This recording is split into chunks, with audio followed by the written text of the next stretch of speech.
سلام دوستان، چطوری؟ خوش اومدین به این ویدیو. من رسالتم اونجا کانال توربوک گیم اومدیم با یه بازی خفن دیگه که اسمش گذاشتم شبیه ساز نابودی زمین. شما میتونید با این نسخه که بر اندروید هم اومده زمین رو نابود کنید به شکل مختلف، حالا با شهاب سنگ و آتیش و حالا هر چیز دیگه. خیلی بازیش خفنه. دوستان قبل که بریم سراغ ویدیو، همیشه ویدیو رو لایک کنید، کامنت بذارید، به پیج من رو سابسکرایب کنید. دمتون گرم. بریم سراغ ویدیو.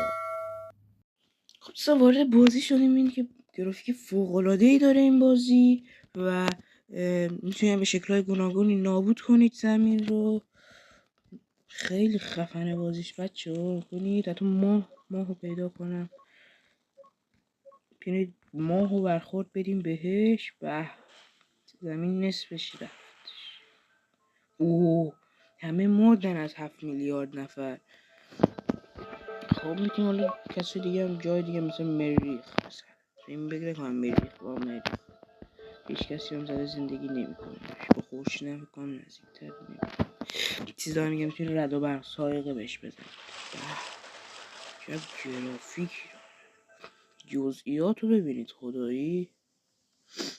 خیلی خفن دوستان. بازیش اصلا از دستش ندید. این خیلی خوبی داره. وسطش یه گلیز ویلیزی هم مثلا این خیلی باحاله. وسط نصف میکنه زمین. بذار قسمه یه 4 را بزنم وسط زمین. به عجب 4 راهی شد. اینجا هم بزنه. چه چیز خفنی.